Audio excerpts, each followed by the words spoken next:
I think the committee uses those rankings and analytics too much and not enough of, well, what are they doing on the field?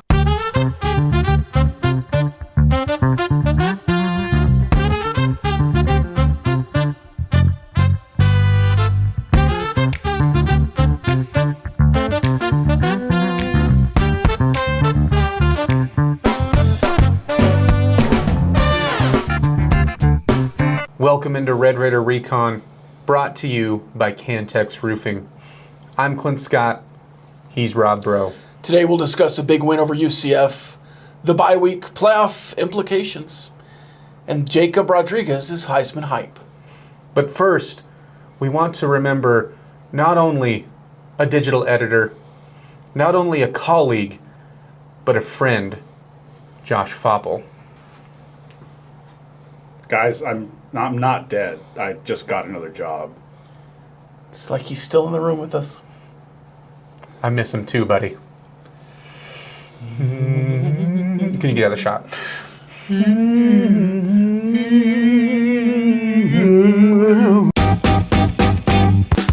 Texas Tech had another dominant showing, beating UCF 48-9. The Red Raiders have now won 10 games for the first time since 2008, but they have bigger goals in mind. Tech heads into their final open week firmly in the driver's seat for a spot in the Big 12 championship. Their final regular season game will be in 2 Saturdays at West Virginia. In the meantime, fans can focus on other things, like a Heisman push that looks more and more promising. In the win over UCF, Jacob Rodriguez scored out of the stash package, making a dent on the offensive side of the ball. He also had another interception. That's 4 in 2025. Add that to his 7 forced fumbles, 2 fumble recoveries, 6 passes defended, and 97 tackles, and you can see nobody in college football is close to those combined numbers. His forced fumbles still lead the country, his interception count has him at 9th, and his tackling total currently stands at 15th, 5th in the Power 4. Not to be outdone, David Bailey added to his jaw-dropping season as well. Bailey picked up another sack against the Knights, pushing his nation-leading number to 12.5. Offensively, Cameron Dickey has paced himself to be at least a top 3 running back in the Big 12. Now with 944 rushing yards, he's leading L.J. Martin from BYU by 32. But the Cougars do have 2 games to go. Where Dickey has a better chance to finish first is rushing touchdowns. He has 13 total after a 2-score day on Saturday. Both Bear Bachmeyer at BYU and Nakari Rogers at Utah are chasing him with 10. As the Red Raiders are idle this weekend, the rest of the Big 12 contenders are trying to stay in the race. Arguably the biggest game of the weekend is Cincinnati hosting BYU. The Cougars bounce back from their first loss of the season by pounding TCU 44-13, while Cincinnati damaged their shot losing to Arizona. They're now 5-2 in conference play. Utah is looking for a 4th straight blowout win. This week they'll host Kansas State. Houston was off last week. They'll be at home against TCU. Then there is Arizona State, who is still alive after winning back-to-back games with Jeff Sims at the helm. They'll face Colorado and Boulder. The sun is setting on the regular season. Will anyone make a statement in the conference this weekend? Well, that was emotional, but hopefully we can all stick together and get through this show. No game to look forward to this weekend as we are on a bye.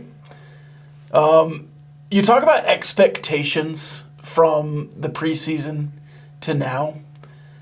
And I had Texas Tech going 10-2, winning at West Virginia, going to the Big 12 championship against Alabama.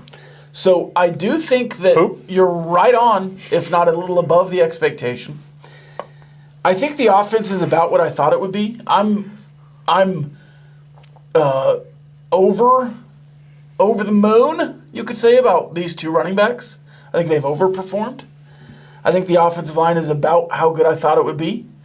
I think these receivers have probably not been as good as expected, though through a couple of quarterbacks. And then the defense is... I had dreams preseason of this being a good defense. Maybe the best in the Big 12. We talked about it. Mm-hmm. They are maybe the best in the country. So even with high expectations coming in for the defense, they have exceeded my expectations. The offense is about where I thought they'd be, though the running game has exceeded my expectations. And then if you just look at, the wins and losses, they are exceeding my expectations because I thought you'd be 10-2, and you're, on pace to be 11-1.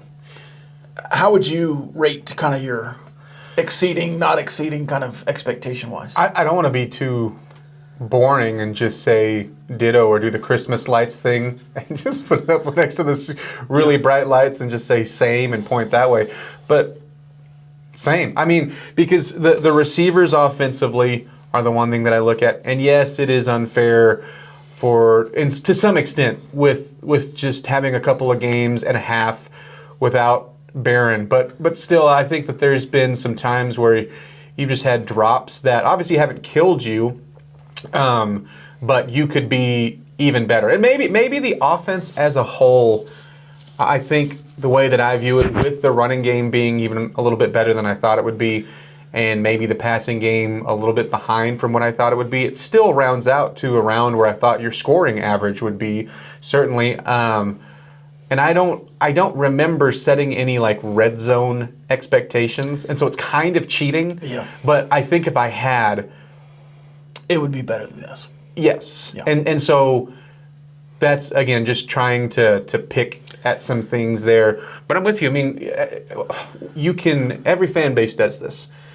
Whether you're coming in with expectations like you were with this roster, or in years past where you've just got that general fan hope and like, hey, this is our year, right? Rarely does it truly meet what you end up ramping it up to, unless you're the other way, right? And you're like, there was nothing wrong with this, but you're like the downer fan and just like, nah, this is going to be a 3-win season. Even then, it usually isn't as bad as you think it's going to be. So it is crazy what mentally I think as a fan base we set the bar at for this defense, and how they have not only just reached those heights, but I mean they've broken the ceiling.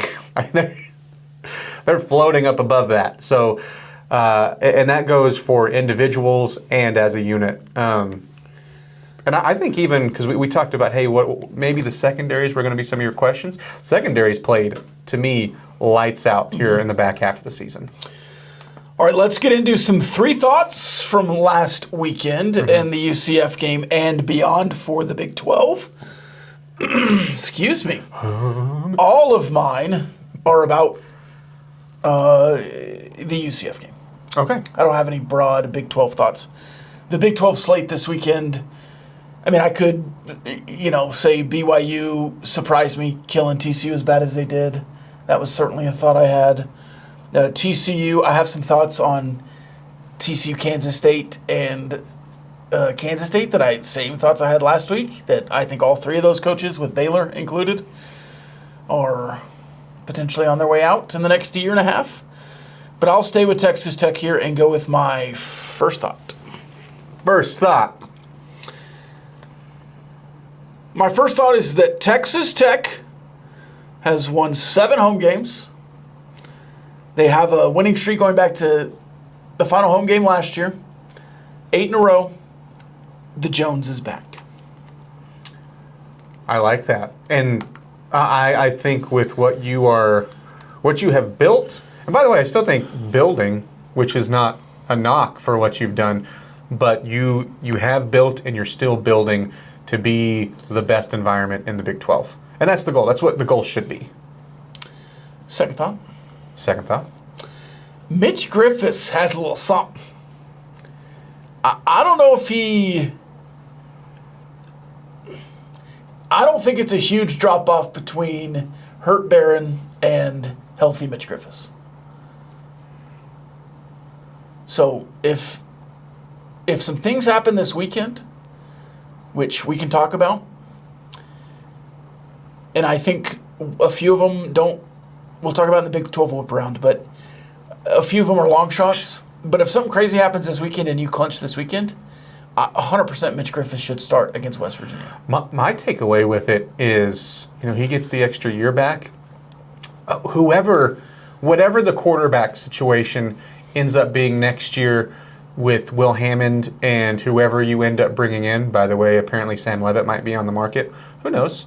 I feel really good with him in the mix. And way better than I did just him being on the roster. Because it's one thing to hear, and just to know that he's an experienced voice, and I think that if that was all that it was, is something that is important to have to help out like a Will Hammond, and the other young guys behind him too. But I'm with you. I mean, especially with the offense that you have around him, I'm not saying I would want him to start a season or an entire season or anything like that, but what is it going to look like if you know what hits the fan? I feel way better about it. Should have had a touchdown to end the first half. He settled for a field goal. Dumb penalties. Should have also had a field goal or a touchdown on the final drive. Sure, yeah. When you go in victory formation. Third thought. Third thought? We hear a lot about how the culture of Texas Tech is cash, and that we're just out, they're just out buying players. I'm not doing any of it. James Blanchard is like a general for the mercenaries, and he's just out flashing cash. And David Bailey and him didn't even talk. He just slid a piece of paper across the table. Like, that's the kind of stuff you hear. And that's what people run with and take. And I don't believe any of that. And something happened over the weekend. It was senior day. They're announcing all the seniors. All the seniors are going out to walk with their families at midfield or wherever. And Dante Balfour walks out there. And who's his family waiting on him? It's James Blanchard. I don't know Dante Balfour's situation. He's from Florida. Maybe his parents couldn't come by. Maybe they're not. Maybe they didn't want to. Maybe they could have, and maybe they missed a flight. Maybe he had 17 people coming, and they just missed their flight. Whatever it was. Nobody was there. James Blanchard stepped up. That's culture. That's family. Just to even think to be standing out there with them and to have big smiles on both their faces, I thought was touching. Coach McGuire has said this sometimes, like, hey, one of the best attributes about this team is how much they love each other and how much they care for each other. And there's sometimes when it keeps on getting hammered, I'm like, okay, it's a little cheesy. Yeah. But then you see stuff like that, and you see love is our superpower. Yeah, and you see how they celebrate for each other when they make big plays, and there's no I in team, right? Well, there really isn't. Especially when you look at the defense, and so I think Coach McGuire will repeat things that he really means, and so I think that there is a reason he said that a bunch, and I do agree. I think that was a little sign. So yeah, that was a nice off-the-field moment. What do you have? First thought. First thought. You need to continue to show dominance against West Virginia in the red zone. Even more importantly, you need to be dominant in the Big 12 championship game if you're there, especially if it's BYU, again, the team that kind of put this final nail in for the college football playoffs opinion. But you absolutely delivered on Saturday. It was huge. And I loved the jet sweep to Terrence Carter that didn't score. I loved even more the Reggie Virgil one that did score. You had the red zone package with Jacob Rodriguez, the stash package. All of it was great. I loved it. I don't know about you, the stash package. I understand, yes, that was for the Heisman. We're going to talk about this later. To those maybe complaining about it. I walked away, was like, that was one of the most well-executed 2-yard plays you've ran all season long. Cam Dickey blew up the defender as the lead blocker. Upshaw, if we see that every week with him coming in, I'm A-okay. And you could run it to the same hole in the same way. And I think you could score 4 times against West Virginia. Yeah. We'll see against BYU or Utah or, I don't know, Georgia. But it seems like that's just going to be a good play if you use it again. Second thought. You once again, by the way, all 3 of mine, I said, okay, after you said all 3 of yours were Texas Tech, but all mine were this one too. I didn't mean it like that. You once again showed the disparity between you and the average teams in the Big 12. You made a pretty solid defense look like a bad group of school, and you made a struggling offense look like an average FCS team. Yeah. You dominated the Big 12 outside of Arizona State this year. And this is what something that confused me. This was on game day. I understand, I guess, why, but it just goes into this is like the first time they're really, really tuning into the season, because they were like, okay, you had college game day there. You had the peak of the season. Is there going to be a letdown after this? It's like, no, we already went through this after Utah. Yeah. We went through this, and they didn't. So, yeah. But if you did have those doubts, no, they were not asleep at the wheel going into that game. Third thought.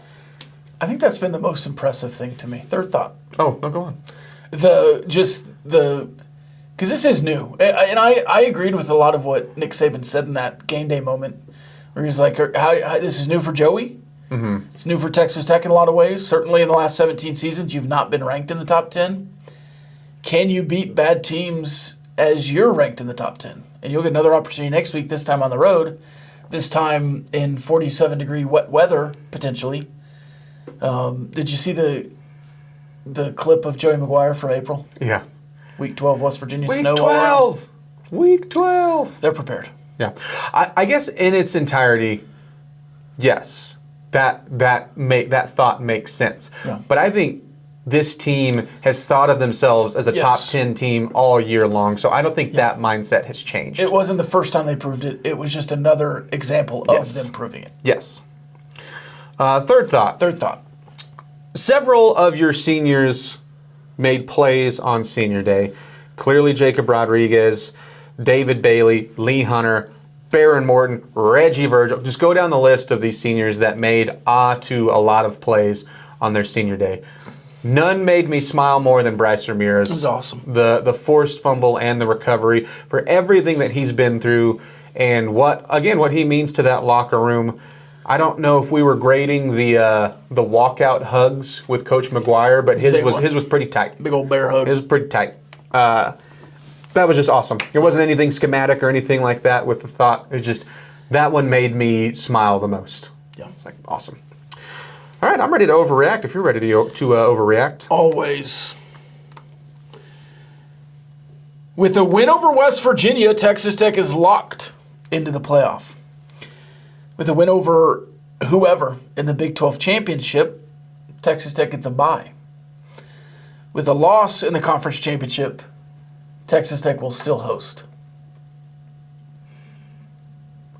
Yeah, because the only way I think you get knocked out of hosting is if whoever's there, like, it's 40-3, and I just can't imagine that kind of loss is going to happen. Right. I mean, I think you're going to win that game, whoever it is. I feel great about it. Mm-hmm. But even if you were saying, all right, they lost that game, I'm like, okay, well, it was within a touchdown. Yeah. So, we'll see what they end up building up to, where they're at going into that game. But I will overreact with you. Yeah. News today from Nakos and Wiltfong that Sam Levitt is being shopped around by his brother agent. His brother agent has already put out that is inaccurate and that Sam Levitt has not decided what he wants to do. I think where there's smoke, there's fire, and Nakos doesn't report that without some kind of confirmation. So the overreaction here is that Sam Levitt will be at LSU with Kenny Dillingham or a Texas Tech Red Raider next year. One of the two. So if I think Lane Kiffin is going to be the next LSU coach, that means by default, if you scratch that. Well, Lane Kiffin's going to Florida. You see you had the Ole Miss ultimatum that was reported. Strange. It's like, which the whole situation is odd, Yeah. and certainly something we could get into with college football playoff talk today. But then, as we record this, Lane Kiffin on Pat McAfee's like, it's none of it's true.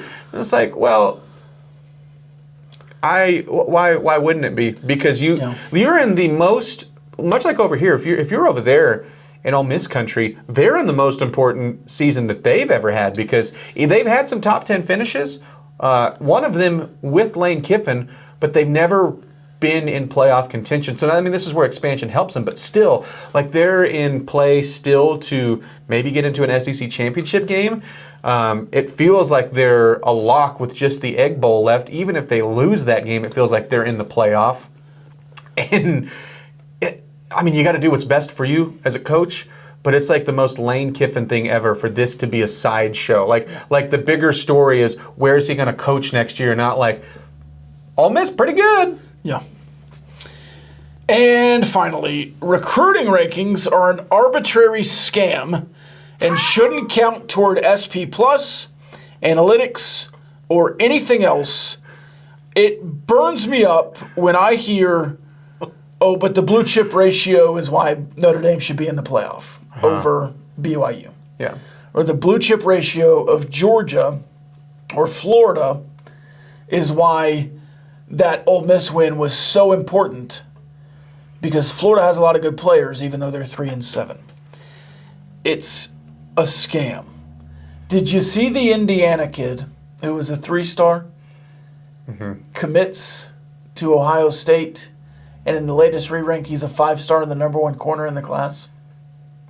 It was like, these guys have been looked at by the organizations that do this for a living, that gauge recruits, that look at the talent. They're not looking at these kids for the first time. So you're saying that kid, within a 2-month span, got like that? You were that wrong on him. That's the part. Now, so you were that wrong on him. Maybe he had 17 interceptions in the last 2 weeks. I don't know. Yeah. But that is a big jump. Felix Ojo on ESPN and 24/7, still a 5-star, still highly rated, still a top 10 prospect. Rivals today, after the re-rank, 48th. Which, Damian Guyton, the number 1 recruit in the world for 27, 58th yeah. in this class after the re-rank. By the way, shout out to Felix Ojo for being one of the best recruiters before even officially being here as a college football player. So do I understand the value of recruiting rankings? Do I understand the value of what those guys do? Yeah. But they should not be linked in a 5-year window to SP Plus or any kind of analytical ranking that determines the FPI or determines playoff seeding. And I think the committee uses those rankings and analytics too much and not enough of, well, what are they doing on the field? Well, I mean, you have so many, like, you get 5-star busts a lot. Like, it's a common thing for them just to be wrong on the rating. Like Sam Heward, take his career, who was he was the fake punter a few weeks ago for USC to beat Northwestern. Like, you have guys like that, and then it doesn't get taken into account, right? For the ones that they're, well, either that they're wrong on or the kid just doesn't live up to their talent, right? And that's part of it too. So I'm with you there, and you should celebrate any 5-star and 4-star your program gets. You should be using that for future classes. You should be using that momentum in recruiting. But as soon as it affects decision making for things happening on the field, that is when it's ridiculous. And I think it's a useful metric. In the preseason, in trends, if you're looking at trends across 5-year periods, and I do think that Georgia and Alabama and Ohio State get the best players. But for a kid to commit there or decommit from there and move 2 full stars or a star, he's still got all the same offers. Those guys still wanted him. So I don't know. It just feels like they're doing themselves a disservice by ranking a kid and then de-ranking him. By the way, one more recruiting note. Kagan Ash, have you heard of him? Linebacker. 168 carries this year in the regular season. How many yards do you think he had? I've seen a couple of his games that were just, like, ridiculous. So if I'm going total... Rushing yards, yeah. He's a linebacker. if I'm going ridiculous, 3,500? 2,800. Okay, I went too ridiculous. 17 yards a carry. In 168 carries, how many touchdowns? Oh, let's go 30. 47. Oh my gosh. I didn't go ridiculous enough on that one. Linebacker, by the way. Yeah. It's. I think he goes to a 2A school, but still, that's the kind of thing that made Gary Patterson so great. Yeah.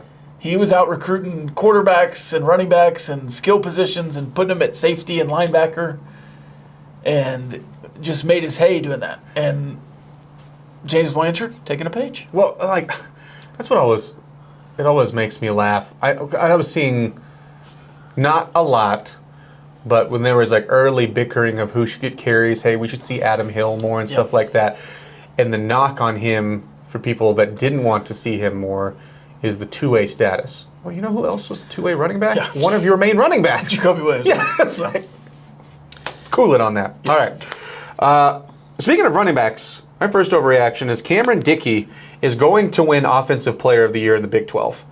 Bear Bachmeier will be first-team quarterback and Offensive Freshman of the Year, so I think that's how they'll split that.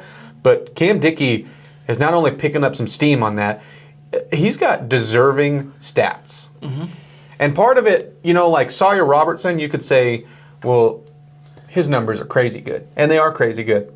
They're nationally crazy good. But you do get the winning team and not a mess team nod. And also, I mean, he's going to be most likely second in yards with LJ Martin having 2 games to his 1. But what he's done this year individually is He scored a lot of touchdowns, too. really good, and he's a big bulk of the points. So I don't even know if that's really an overreaction or just a prediction. 14 total touchdowns? 14 total. 13 just rushing and one receiving. Mm-hmm. And that one was a 69-yarder. Yeah. Yeah. Nice. Reggie Virgil. This one feels like the most overreaction. Okay. The biggest overreaction. Reggie Virgil has been underused this season. It's as easy to do whenever you see 2 rushes and 2 touchdowns, but I just think in some ways he has been bottled up to just like a big play threat, deep threat. And he was billed as a playmaker when he committed. And I understand too, there's a lot of mouths to feed, but I was looking at those like, man, like you're seeing some of that side-to-side stuff with him. Like, where was this against Arizona State when you were struggling offensively? Where was this against BYU when you were struggling in the red zone? Where was this against Oklahoma State when the defense was kind of ruffling your offense's feathers a little bit? It was the interception of the play before the interception. Reggie Virgil's streaking across the field on a shallow drag, and he throws to the deep in or out, whatever it was. It's coming the same way. It was the levels play. Mm-hmm. It's like, just dump it off to Reggie. Yeah. But he zips it in. I think it was the Terrence Carter one. Zips it into coverage and knocked away. But, yeah, I agree. I think he's been underutilized. And I hope he gets another year. That'd be awesome. Yes. Agreed. I'm very intrigued by this roster right now. It's not a topic for today, but after the Big 12 championship, maybe before the playoffs, when signing day happens and you're starting to look at recruiting and the transfer portal's open, like, is Howard Sampson back? Yeah. Is, are you satisfied with Brennan Jordan, these young freshmen, and Chapman Lewis next year at safety? Or are you going to go get another guy? Mm-hmm. You probably get 2 more edges, but is Skylar Howard back? Are he and A.J. Holmes and Jaden Cofield the top 3 defensive tackles next year? Is Shewin? There's a lot of stuff defensively. Yeah. John Curry, is he just back and somebody else is playing star? Is he back at linebacker and it's Roberts and Curry at linebacker next year? Or is it Golis and some of those other guys that take a step? Well, and that's my question. Linebacker you didn't have to mess with at all this year. You're going to have to figure out something there. Right. It doesn't necessarily mean you have to go into the portal.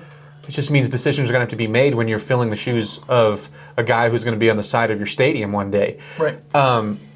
And maybe you go get a guy in the portal specifically for either the star or for his linebacker spot. So I'm with you. There's going to be a lot of interesting moves in the offseason. And then, Douglas and Virgil and Sampson. Mm-hmm. lots of things to talk about. Yeah. My last overreaction, and we don't have to get into this too much right now because we're going to do some Heisman talk, but there will be 2 non-quarterbacks in New York, specifically after Saturday's performances. Jacob Rodriguez and Jeremiah Love. Yep. Jeremiah Love, my preseason pick. So I hope that's correct because I need a win. I don't know that I have anything else. I guess I'd take one to the Big 12 and hopefully that happens, but good grief, I've been striking out this year. Ready for some we players did we did on the bottom line, we did bold predictions for the season, and I was just trying to think of something fun and just go off the odds. I thought Cade Klubnik and Clemson would be much better. Yeah. But I was like, I'm going to play a little safe. I was like, your Heisman winner will be from a school that has orange in its color scheme, thinking, okay, what if Arch Manning has a good season? Yeah. He's already got the hype. Cade Klubnik, if he has a good season. I don't believe in Carson Beck, but what if Carson Beck? Yeah. There's not going to be a single one. No. There's not going to be a single one. I'm not upset by it. That one didn't work out. All right, No. Big 12 Players of the Year. Of the week. Of the week. Would you like to start? I would love to. Can I start with defense? Sure. Jacob Rodriguez, Shocker. another huge week, was the Big 12 Player of the Week from the Big 12. He's our Big 12 Player of the Year of the week. Another big game of tackles, just season culmination kind of stuff. The interception, and Joey basically asked him to go get a turnover, and he did. Like, okay, Yeah. fine. And then just everything he did on defense, just the way he maneuvers his team around him, even pre-snap, he is the quarterback of the defense. Foreshadowing. I'm trying to think of a comp here, but like that story of him basically saying, "Go get me the ball so we can get Barron out of here." Yeah. It was like a football movie. Yeah. Like it was like Friday Night Lights-esque. Yeah. Or they do that in the Scripted. they do that in the replacements. Yeah. With Danny, go give me the ball. I got you the ball. Yeah. All right, go sit down, Danny.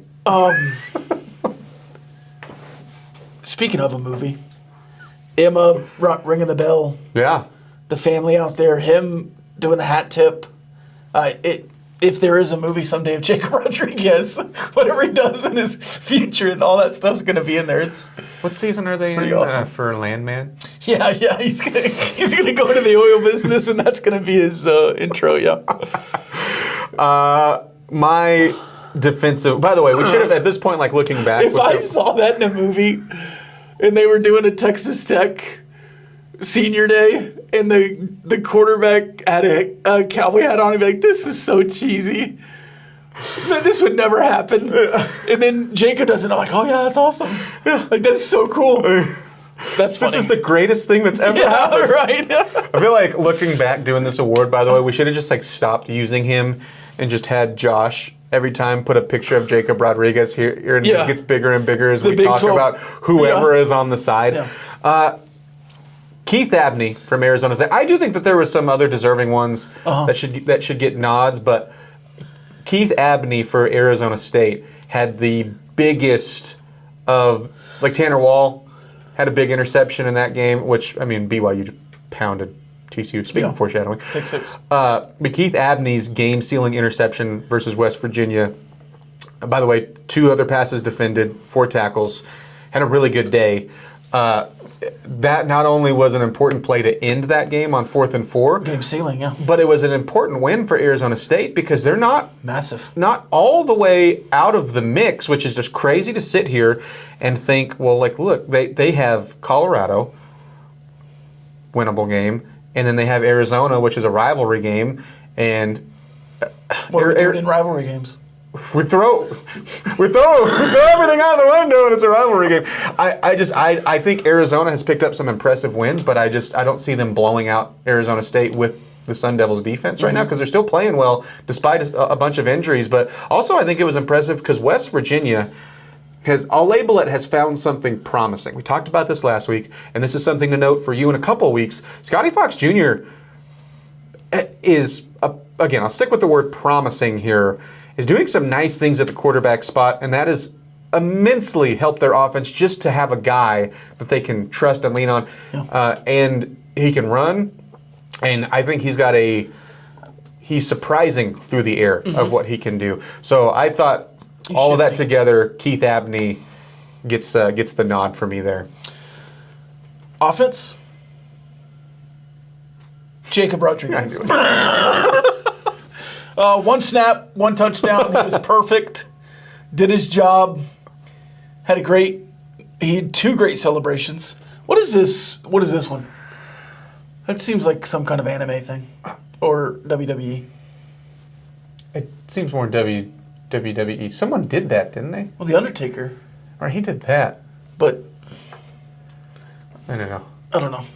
And then the Heisman pose again. And make sure the next time he's available for media availability. Need to ask what that was. Like, just an important question. And it's like, Jacob, you're in the middle of a really, really big season. You're not even in the middle. You're at the end of it. Looks like you're staring down the barrel of a Big 12 championship game. Maybe college football playoff and maybe a Heisman free. What is this? Yeah. What is that? What is this? What is this? I mean, the Legend Killer, but that was kind of a 2-armed. Yeah. So, I don't know. Did The Rock do that? Not like he did, though. It makes me feel old when I don't understand celebrations. Yeah, I mean, and the listeners might be like, "Oh, that's this and that." Yeah, if you know what it is. It's from One Piece or something. I don't know. Oh, you've watched that probably. It's from K-pop Demon Hunter. Below. Whatever the kids are watching nowadays. I guess he's not that much of a kid, but If you know, like, comment below. By the way, we have a YouTube question we'll get to after we do Players of the Week. Okay. And it's not the official player or Offense. question of the day. But, yeah. Offensive, I thought you were going to take Reggie Virgil here. a great one.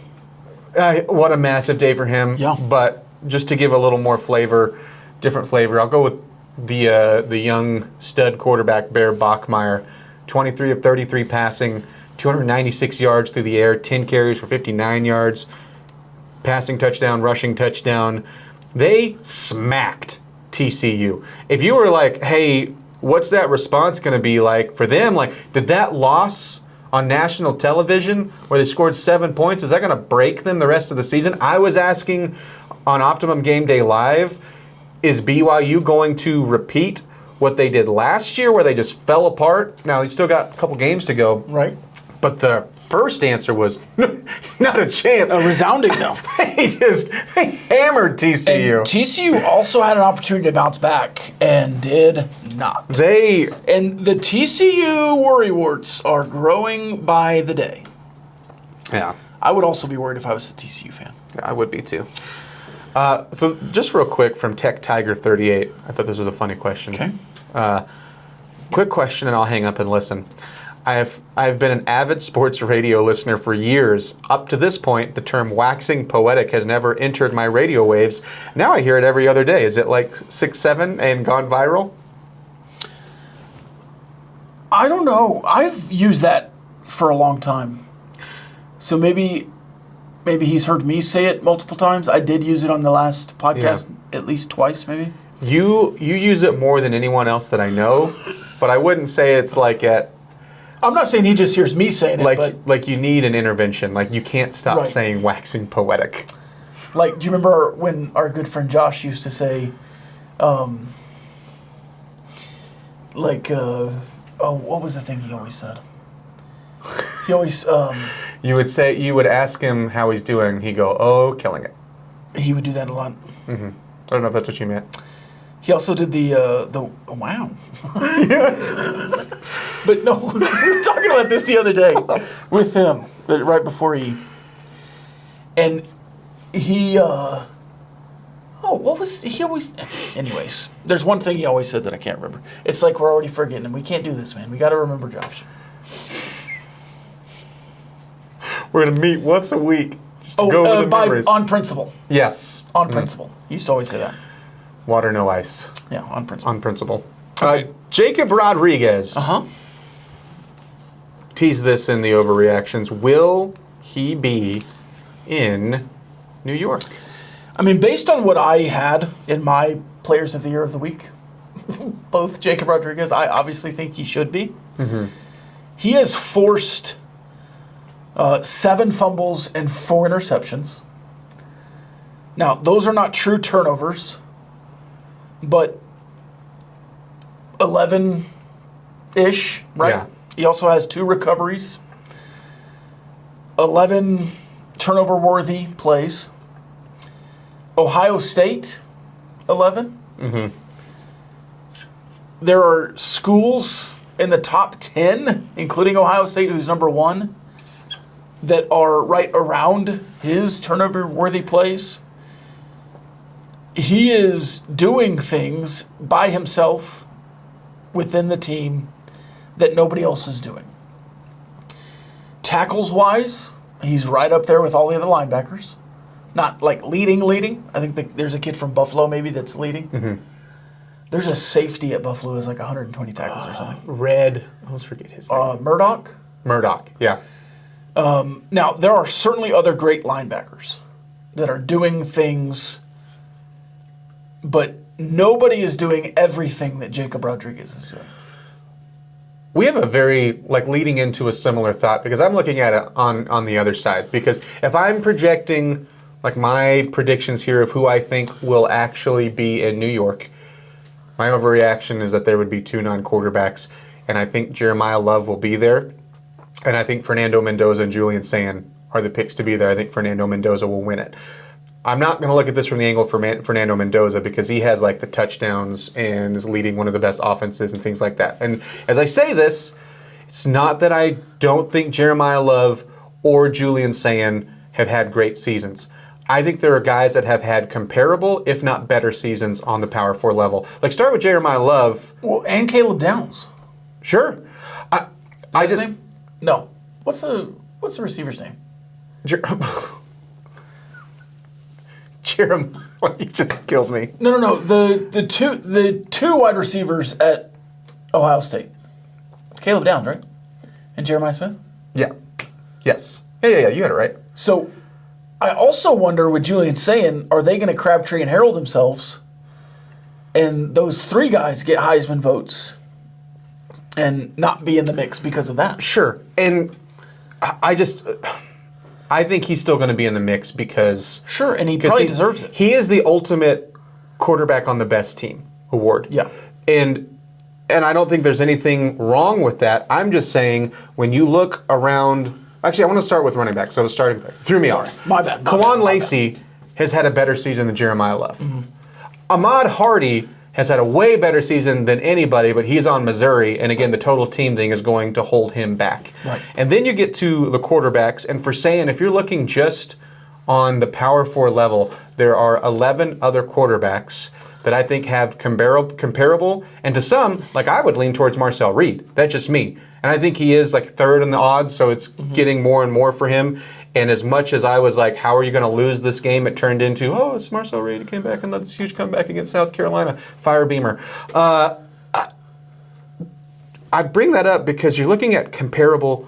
And what you're saying is what I agree with. Jacob Rodriguez, it's not just trying to compare the position. There's nobody comparable on his side of the ball of how he's affecting the game. Yeah. And so that's the should be, but I also think he will. And part of that's when you're starting to see Mark Sanchez, it's a different guy every week, national guy starting to push for him too. Mark Sanchez? Took a stab at it? Oh, no. Sorry. I said Mark Sanchez. RG3? Though the other USC quarterback, Matt Leinart, my bad. I just wanted to get the stab joke in there. Well done. Well, no, I'm glad you did, because people would have been yeah. So? I think you got fired.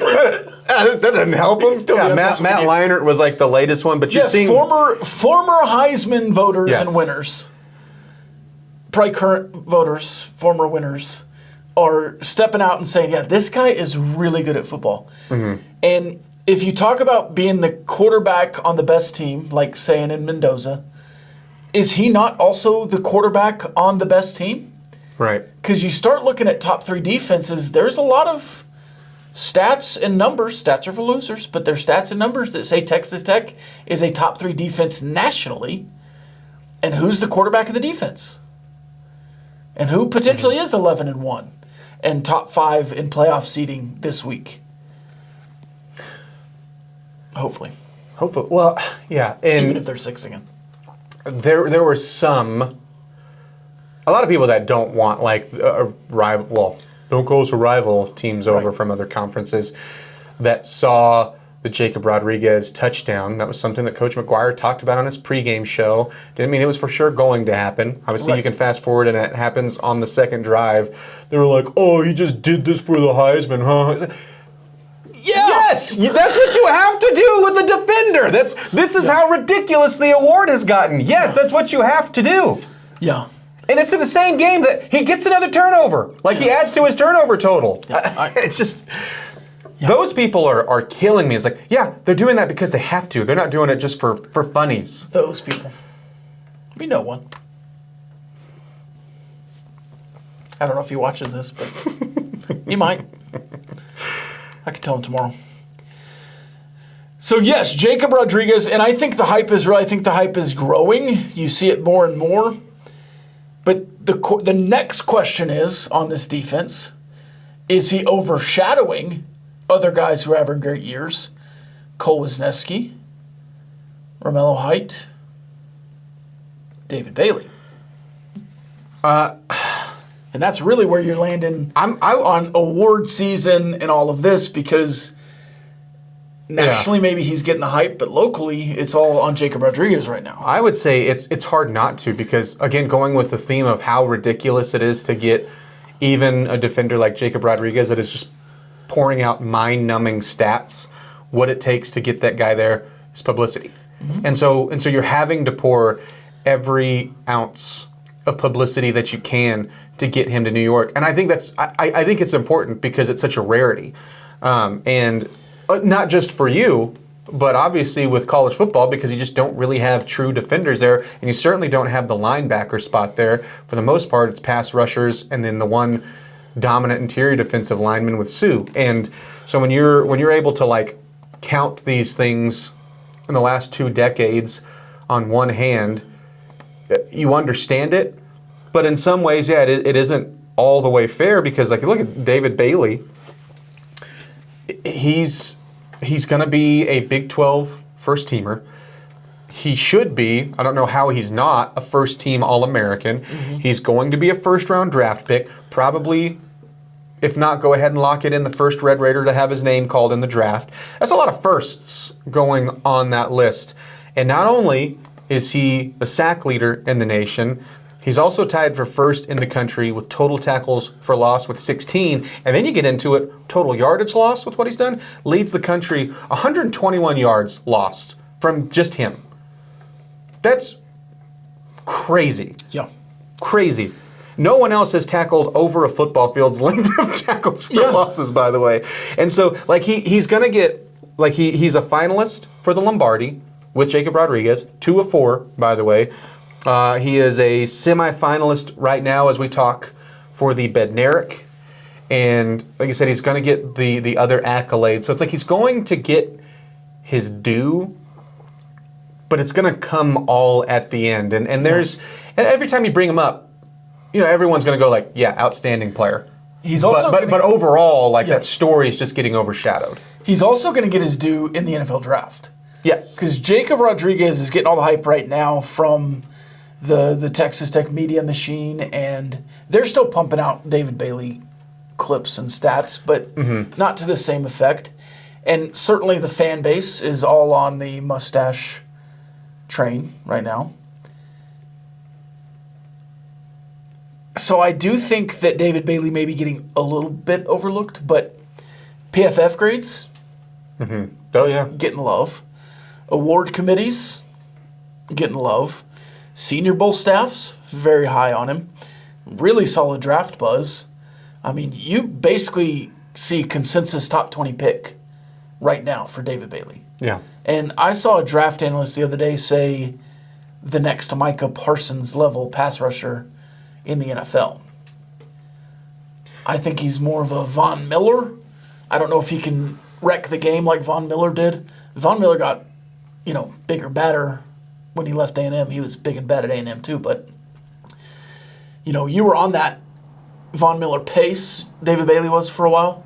He's a little bit off that pace now. He could have a big game against West Virginia and whoever you play in the Big 12 championship and get back there, but just really good season. And I think some of it is Jacob Rodriguez has crescendoed Yeah. and David Bailey has sustained Yeah. some of his stuff. So I think locally, Jacob Rodriguez is getting more hype, but David Bailey nationally is still getting plenty of love. And I think that's good. Yeah, but But I think that's probably how David Bailey prefers it.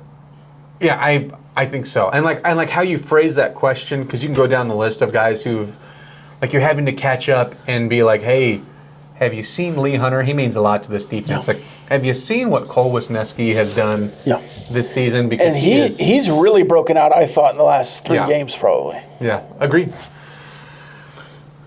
All right, let's go to the college football playoff. The message was given by Mac Rhodes, who won't be giving any more messages, at least with this playoff committee. But the thought with that room was still there, certainly. And you bounced back with a great red zone day. How do you think this one performance will be viewed? And then, do you need to do more? Positively, yes, 100%. Yeah. But you know who else doesn't have great red zone finishing? I'm going to give you a team A, team B. Okay. And you can tell me, close. Well, yeah, they're probably yards better, whatever it is, your reactions. So team A has 62 attempts, number one in the nation. 55 scores, 39 touchdowns at 62% of their drives, and 16 field goals at 25% of their red zone drives. Scoring at an 88.72% clip. Okay. Team B is 61 attempts in the red zone, second nationally, 54 scores, 88.52% scoring rate, 34 touchdowns, that's 39 versus 34, for a 55.7, and 20 field goals at 32.79. So do you think those are wide margins or similar margins? Because it is 5 more touchdowns. But you have 4 more field goals. I'm just the way that this is laid out, I'm going to say that this is close, way closer than I think. So that is Ole Miss and Texas Tech. Okay. So I think if your red zone issues are the difference in a middle pick for the committee, it's not going to be like, well, Ole Miss can certainly finish in the red zone. Yeah. So I think that's part of the reason why you jump them, because you're similar in the red zone. Maybe they're a little bit better scoring touchdowns, and certainly probably were last week, and you added 4 red zone touchdowns and 1 field goal and a cheap 0 at the end because you were in victory formation. But you look at the rest of these, just scoring in the red zone, like Hawaii is the best. Memphis is really good at it, but not so much touchdown-wise.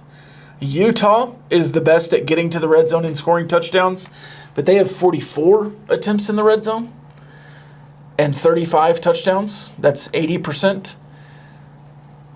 Again, we're talking about 61 and 62 for Ole Miss and Texas Well, some of Tech. that you have to get in, like, on those They've numbers. only kicked 5 red zone field goals. Like that, when you're going like the lower number, you have to look at, okay, well, tell me the number of red zone trips per drive. Sure. And pace of play and things like that are going to throw some of those numbers off. So North Texas is really good at it.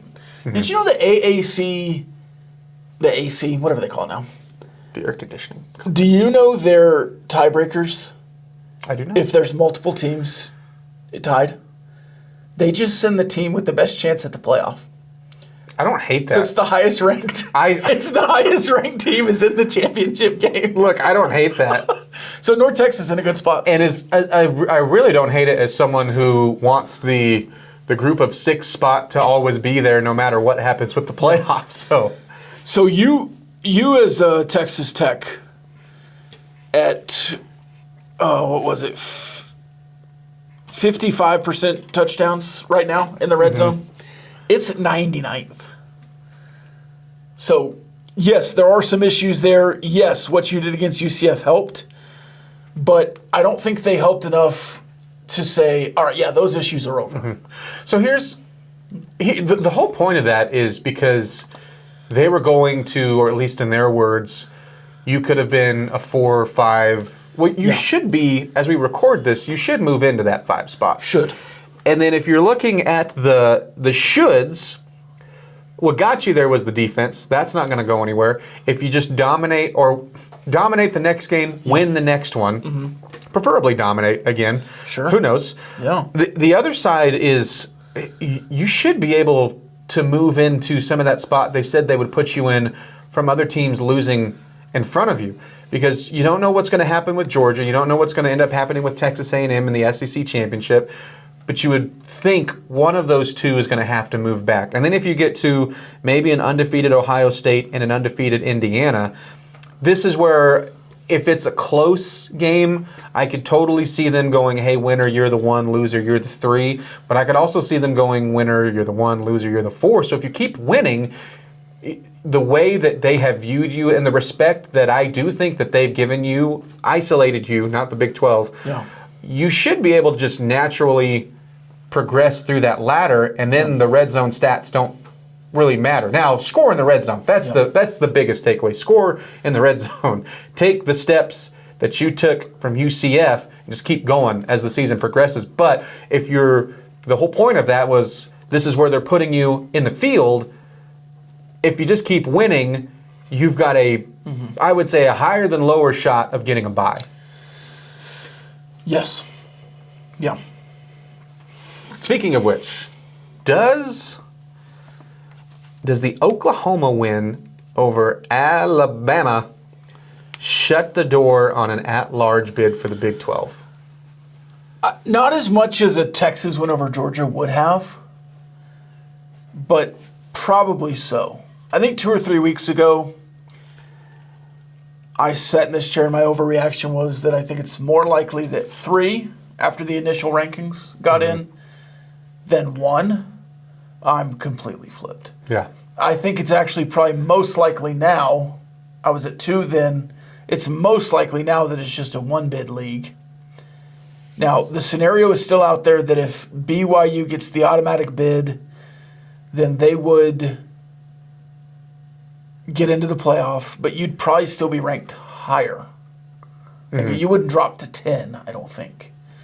Now, my overreaction today was that you would still host, so 8th is what I was saying there. But I just, it's going to be really hard for BYU to get in the field. If Utah had beaten BYU, Utah would be in the top 10 right now. Yeah. And like nipping at your heels probably, even though you beat them by 24. So I think the committee loves Utah. Utah is now in the room. Yeah. With the AD replacing It was such a Mac funny Rhodes. response. Like, well, sorry, BYU, you're definitely not in now. Yeah. Here comes So, Harlan. I think if Utah had beaten BYU, they'd be in the mix already. But if BYU wins out,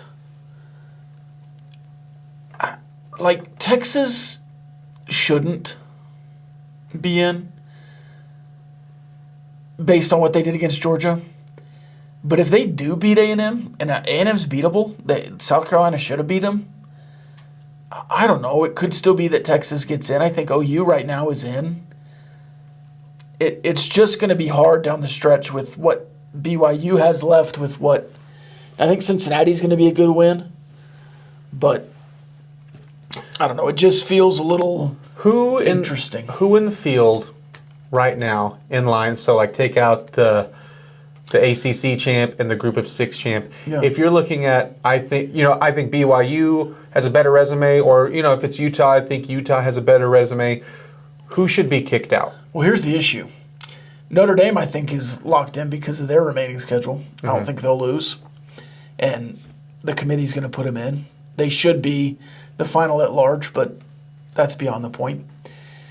And then if USC goes and beats Oregon this weekend,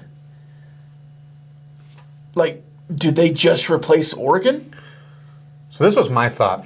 If USC, if I'm, which by the way, Oregon would be, it's either them or Notre Dame of who I would kick out. We'll see. It'll work out because Oregon has a chance to shut that up this weekend, right? If I'm BYU, if I'm Utah, like I am rooting this. Listen to this group of who you're rooting for.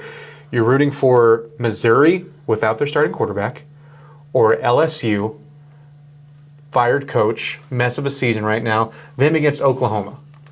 Or you're rooting for Auburn to beat Alabama. Now, what do we do in rivalry games? At night. Throw it out the window. Or how about, are you rooting for Syracuse or Stanford versus Notre Dame? That is an awful list to be leaning on. Right. But I think if USC beats Oregon, I don't think they're jumping them. I don't think I think Oregon falls out. Yes, agreed. So BYU. That's like the best shot for them. Is why I say that, because that's doable. I think the committee so far, for the most part, has done a good job of not overreacting. Even with BYU, even though they pushed them to about the furthest back of where I thought they would after they lost to you, I still don't think that they have overreacted in a way that the shot is just completely dead. It's just the margin. You obviously have to be perfect for BYU or Utah. And for Utah, not just perfect. Like, you have to keep killing teams, but there's a great chance that they do that the rest of the way out. And then for BYU, obviously it's so important to get to the Big 12 championship game for them. And then help outside, which it feels like the best shot again is really you're putting all your chips in the USC basket. You ready for a Big 12 Whiparound? So let's start. The order of interest. I want you to go first this weekend. You want me to go first? Yeah. This time. Or I can. I have them listed. I'll go first. I don't mind. All right. Oklahoma State and UCF is the least interesting. Yep. And neither team is going to go to a bowl game because of UCF's loss this weekend. Yeah, because UCF, if they win that game, who knows? They have BYU on the other side, and it's going to be a very motivated BYU. Yeah. That's the least interesting. They have 4 wins, huh? Mm-hmm. So technically, they're still playing for a Big 12. Okay. Technically, they're still playing for a bowl game, yeah. But it's not going to happen. Yeah. You know what? I would like Oklahoma State to win that game. I don't think I care. Well, no, zero care, but just like if I was mustering some sort of, that'd be nice kind of feeling. They almost pulled it off against Kansas State. Yeah, and then I remember Doug Meacham's on the sideline. Actually, you know what? 0-18 sounds pretty good for Oklahoma State. Yeah. Yeah, let's just let them wallow in it. That's how you change your mind in 30 seconds. I was not very strongly. I kind of would. It's kind of nice. Yeah. It's Mickey Mouse's birthday. Second. Oh, boy. You shouldn't be saying that if you are looking at the Kansas versus Iowa State game. That is second least interesting. Yep. Agreed. And then I would jump to Baylor, Arizona. Dead on. From there. Now, this one matters, ? But mostly for, like, bowl seating. Mm-hmm. Like, can Arizona end up in the Texas Bowl or Alamo Bowl? Who have they not played? Because last year you had BYU, Colorado. Mm-hmm. Could it be Arizona and Kansas State if they win the last 2 in an Alamo Bowl? Yeah. Oh, no, they already played. Well, I think the other side of that, Cincinnati? The other side. Arizona, Cincinnati, Alamo Bowl. Let's do it. Have they already played? Yeah, they just played. Oh, dadgummit. They just played. We'll figure something out. But the other side of interest to that is Baylor is still at that 5-win mark. Like, if they lose to Arizona and then they lose to Houston, so there is some intrigue there. Yes. From there, I would go to Arizona State, Colorado next. Yeah. I've got TCU, Houston next. But only because I think Arizona State has more of an option for screwing some things up. Mm-hmm. Same with Houston. I think that's going to be a better game, so you're probably right. And I wouldn't push back too much, but if Colorado can beat Arizona State, that's a much better shot for Texas Tech to lock in a Big 12 championship. I think of the 4 teams, Appearance. if you lay out which isolated team do I have the most interest, it's Arizona State, just because they've been such a question mark. Yeah. But then I see Colorado, and it drags that game so far down. The only way that game is interesting is if Colorado wins it, and even then it's like, well, okay, there's the Jeff Sims Arizona State we were waiting for.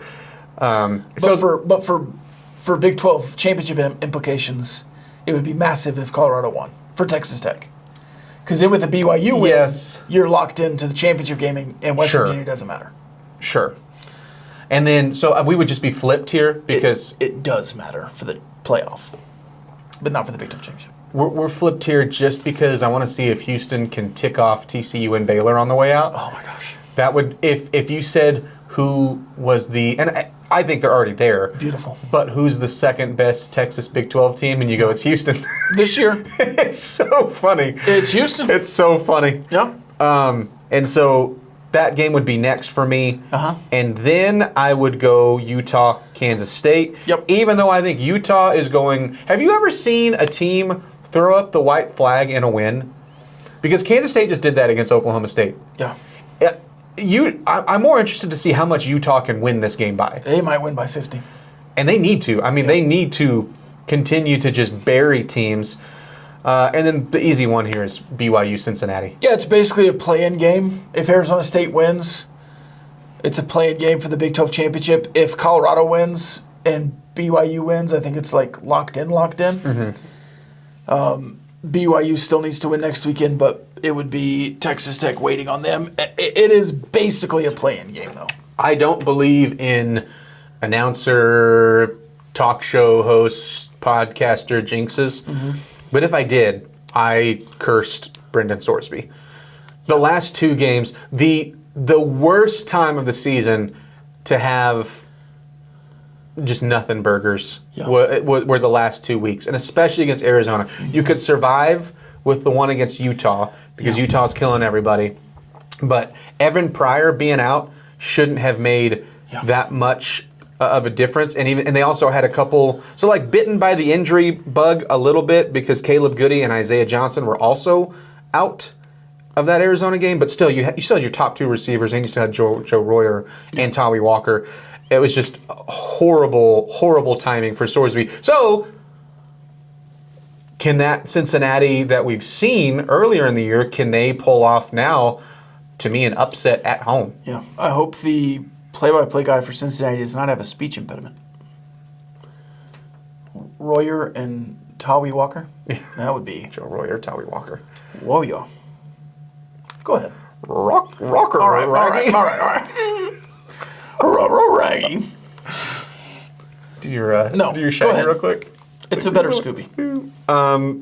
Yeah, so that would be the games in order. We're not too different. We just have the one game flipped. Yeah. All right, you ready for a fan question of the week? I am. This has been asked a lot, and I believe I know your answer already, but we'll go ahead and ask it. As always, you can leave a question of the week, my Twitter, Rob's Twitter, Double T973's Twitter, or below. We've appreciated all the likes, comments, subscriptions, and all, specifically the comments. Love the comments. Yeah, we like it all. This week's question, would you rather have a bye or host a home game in the playoff? Can we do a thought experiment? Let's do a thought experiment. I have my answer written down. Okay. Like full. You think you know my answer? You think you know me? On this day, speaking of See if you wrestlers. see if you can guess. The Edge? Did Edge do? No, he didn't do that. James not doing the Rated R Superstar. I think your answer is to get a bye week. Because I'm going to guess why, too, while also just answering the question for me. 1, I think that is helpful for Barron's health. 2, I think that is a massive level of respect for the Big 12 that you desperately need. That even when you expand the field to have a team that they said that's a top 4 team. and also the respect just for you as a program. So I have viewed it when we've been asked this question, like hosting a playoff game would be the world's greatest consolation prize. The world's greatest. Because that...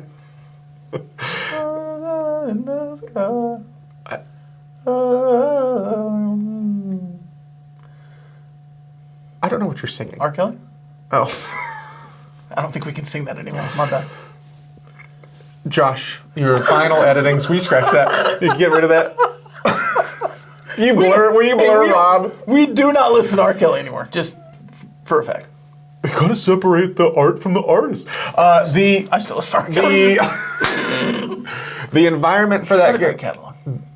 Yes, the environment for that game would be incredible. It would be the greatest, most important home game that you've ever had. And even if I feel like in the back of my mind, in that scenario, I think maybe you got screwed or something like that, and you were sitting at the 5th seed, I wouldn't be complaining up there like, oh, we got to host Tulane. Yeah. You're in the playoff. But I don't see how the answer is not the bye. All right, you ready? Ready? I'm going to read it word for word.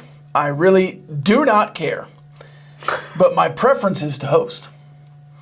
That would be really fun, by the by, just professionally, to be in the mix and hosting and Game Day Live and all that.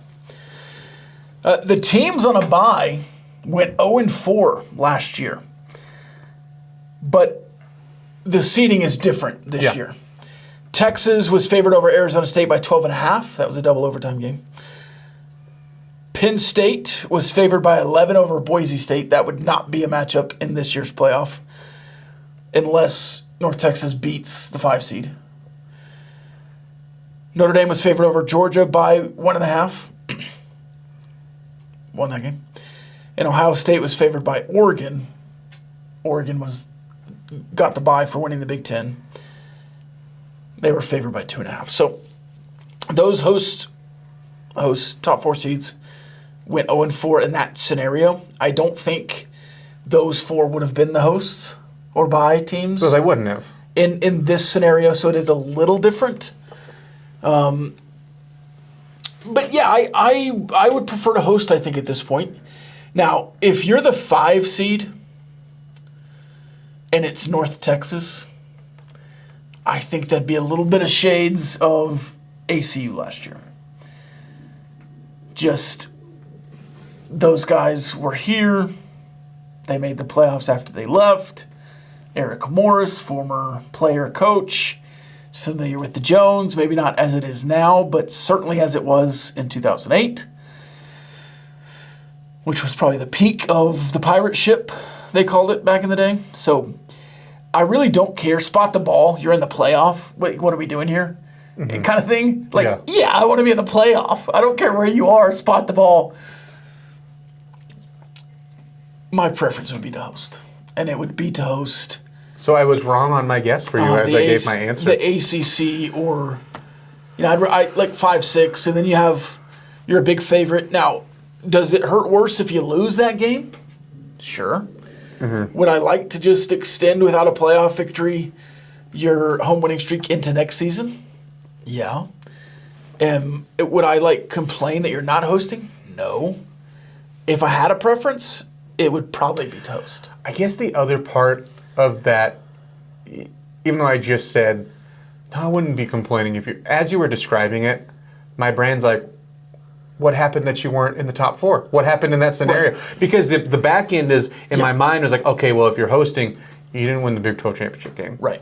And that is going to be a bummer. Yeah. That would be a bummer. In that scenario, yes, I'd rather have the bye because, not in a vacuum. I think you should be a 3 seed in this playoff based on how everything can finish. So 100% absolutely a bye. But in a vacuum, I would rather host. What about in a dryer? In a dryer, maybe in future years, if we're tumbling around in the thought process of where you are as a program, and you're heating up as a program, I think you'll be in more playoffs. How about And a I garbage think- disposal? Now, in the garbage disposal, you're talking about mixing everything together and tearing it up. And I do think that in the nitty-gritty of it, that you'll be in more playoffs. And that's kind of a recycling. It goes in the drain, and where does it go? What about like in a TV cabinet? So in a TV cabinet, I think you have things in storage, and you're going to be better as you move forward. And you're going to pull out those DVDs. What about in the outside shed? Now, in the outside shed, I do think that you have tools this season that makes it a really good hosting opportunity. And you have those weed whackers like Jacob Rodriguez, and you have the lawnmower like Lee Hunter that does the dirty work. So What about you those also weird have, little side pantries that's almost like a closet, but not really a closet, and you still count it as a pantry? yeah, so like a linen closet. And I think